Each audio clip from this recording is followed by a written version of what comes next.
asik. Di sini segar sekali ya, Bu, udaranya. Iya dong, sayang. Di sini kan banyak pepohonan, banyak tanaman, jadi udaranya segar. Tanaman bisa bikin udara menjadi segar ya, Bu? Iya, sayang. Tumbuh-tumbuhan dan hewan memiliki banyak sekali manfaat. Kamu mau tahu apa saja manfaat hewan dan tumbuhan? Contohnya, apa yang kita makan sehari-hari itu dari tumbuhan dan hewan. Ada telur, ada daging, buah-buahan, sayuran. Kemudian, tumbuhan juga bisa digunakan untuk bahan pakaian, untuk membuat perabotan dan lain-lain. Hai anak-anak hebat. Ketemu lagi dengan Umumba. Jangan lupa like dan subscribe ya. Terima kasih. Semangat pagi anak-anak hebat. Assalamualaikum warahmatullahi wabarakatuh. Hari ini kita belajar tema 2, subtema 3, pembelajaran yang pertama. Kegiatan pembelajaran hari ini yaitu menemukan informasi penting dari teks sejarah tentang PM Diah dan naskah proklamasi, menggunakan kata baku, menuliskan manfaat hewan dan tumbuhan terkait habitatnya, dan menemukan manfaat proklamasi kemerdekaan terkait kesejahteraan rakyat.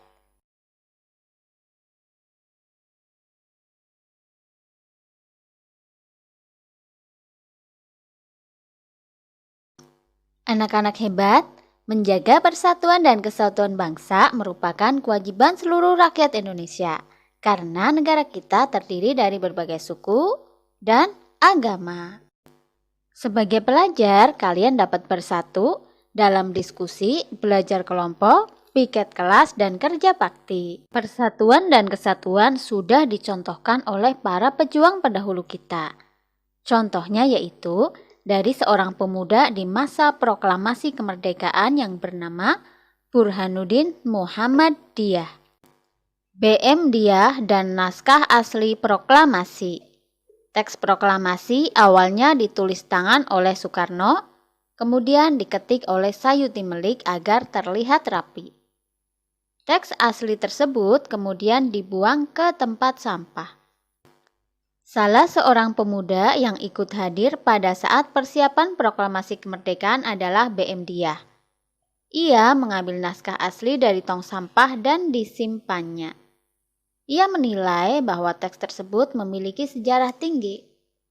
Naskah asli yang disimpan PM Diah selama 46 tahun, 9 bulan, 19 hari kemudian dikembalikan kepada bangsa Indonesia. Dia membawa naskah asli proklamasi kemerdekaan RI pada Selasa pagi, 19 Mei 1992 pukul 10.30 dan menyerahkannya melalui Presiden Soeharto. Naskah itu kemudian disimpan oleh Arsip Nasional atas anjuran Soeharto. Keputusan BM Diah untuk menyimpan naskah asli sangat tepat. Seluruh bangsa Indonesia sampai sekarang dapat menikmati naskah asli proklamasi dan belajar banyak dari kejadian saat itu. Bisa kalian amati teks asli proklamasi tulisan tangan Insinyur Soekarno. Kemudian berikutnya naskah proklamasi yang sudah diketik oleh Sayuti Melik. Dan ini adalah foto BM Diah atau Burhanuddin Muhammad Diah. Anak-anak, kata-kata yang terdapat dalam bacaan tersebut merupakan kata-kata baku. Kata baku digunakan dalam situasi resmi, penulisan dan pengucapan sesuai pedoman umum ejaan bahasa Indonesia atau PUEBI. Nasihat itu tidak baku, kata bakunya nasihat. Apotik tidak baku, kata bakunya apotek. Cuman tidak baku, kata bakunya cuma. Gubuk tidak baku, kata bakunya gubuk. Jadwal tidak baku, kata bakunya yaitu jadwal. Bacalah teks tersebut sekali lagi, temukan informasi penting dan tulis pada peta pikiran berikut ini. Anak-anak hebat, cobalah kalian amati gambar berikut ini. Tanaman sangat berguna bagi kehidupan manusia, salah satunya adalah untuk membersihkan udara. Banyak penduduk Indonesia memanfaatkan tanaman sebagai pagar. Berikut adalah salah satu contohnya. Beluntas adalah tumbuhan semak. Tumbuhan ini bercabang banyak, berusuk halus dan berbulu banyak.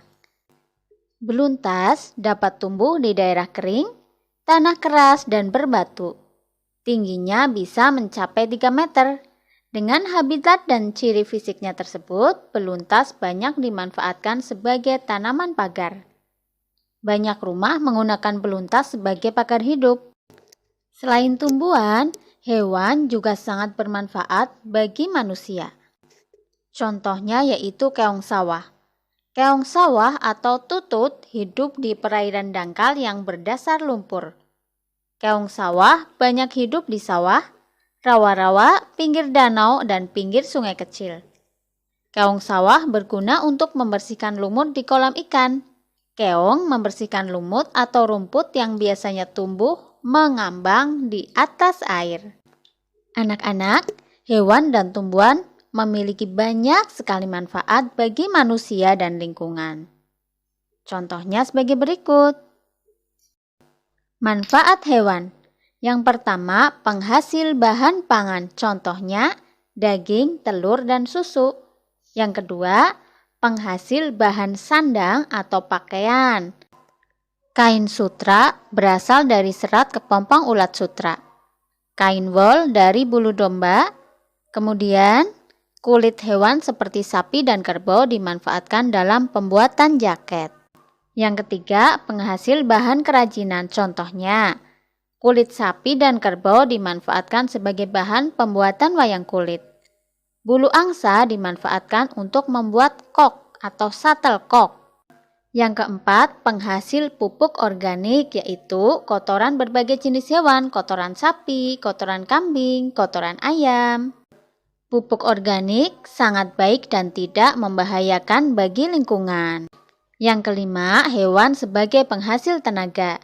Tenaga gajah dimanfaatkan untuk mengangkut kayu. Tenaga kuda dimanfaatkan untuk menarik delman. Ayo, siapa yang suka naik delman? Kemudian, tenaga kerbau dimanfaatkan untuk membajak sawah. Manfaat tumbuhan bagi manusia dan lingkungan. Yang pertama, sebagai bahan makanan. Bagian tumbuhan yang dapat digunakan untuk bahan makanan yaitu batang, daun, bunga, buah, dan biji. Tumbuhan yang dimanfaatkan batangnya contohnya adalah tebu dan sagu. Tumbuhan yang dimanfaatkan daunnya, bayam, singkong, kangkung, melinjo, dan selada.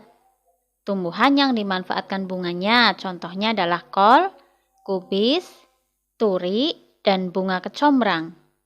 Tumbuhan yang dimanfaatkan buahnya, jeruk, melon, semangka, dan semua jenis buah-buahan. Kemudian tumbuhan yang dimanfaatkan bijinya contohnya yaitu padi, kacang kedelai, kacang hijau, dan jagung. Yang kedua, tumbuhan sebagai bahan sandang atau bahan pakaian. Serat kapas dapat dimanfaatkan untuk membuat kain katun. Yang ketiga, tumbuhan sebagai bahan bangunan contohnya yaitu pohon jati, pohon kelapa, pohon meranti, pohon mahoni, pohon angsana, dan lain-lain. Tumbuhan sebagai bahan obat-obatan contohnya daun sirih untuk gatal-gatal, akar alang-alang untuk panas dalam, kulit batang kina untuk mengobati penyakit malaria, buah mentimun untuk menurunkan tekanan darah tinggi, bunga melati untuk mengobati demam, daun kumis kucing untuk mengobati batu ginjal, daun dadap untuk menurunkan panas, jahe untuk mengobati batuk, daun jambu biji untuk mengobati sakit diare. Yang kelima, tumbuhan sebagai bahan baku industri. Getah karet digunakan untuk membuat ban, getah pinus dimanfaatkan dalam industri cat, kayu pinus untuk membuat kertas, buah kelapa sawit untuk pembuatan minyak goreng.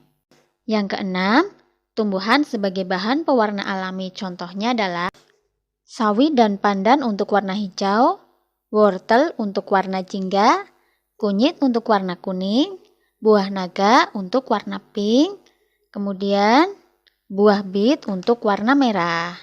Oh iya, masih ada lagi yaitu ubi ungu untuk warna ungu. Yang ketujuh, tumbuhan untuk menjaga kualitas air. Tanaman bakau menjadi penyaring alami dari air laut menjadi air tawar.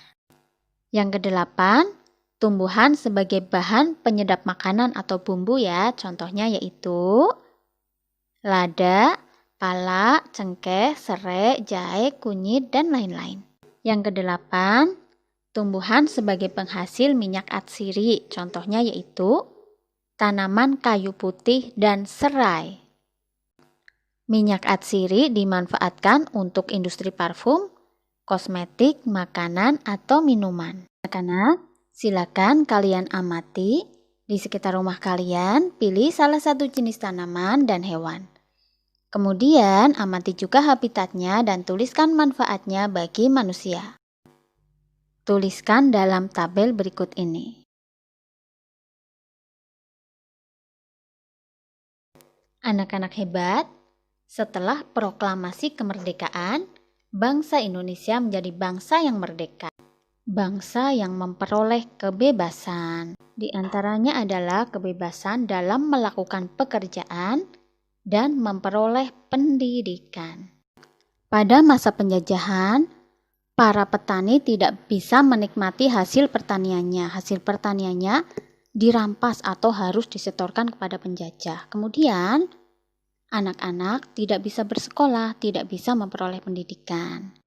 Setelah Indonesia merdeka, petani dapat menikmati hasil pertaniannya dengan bebas. Pedagang dapat berjualan dengan bebas. Para pelajar dapat memperoleh pendidikan secara bebas dan dapat mewujudkan keinginannya untuk bersekolah di mana saja, bisa mewujudkan cita-citanya. Setelah merdeka, rakyat bisa merasakan kesejahteraan dengan cara bekerja keras dan pantang menyerah. Untuk kalian para pelajar juga bisa mewujudkan cita-citanya dengan cara giat belajar, selalu mengasah kreativitas, dan menguasai ilmu pengetahuan dan teknologi. Jangan lupa juga selalu taati aturan.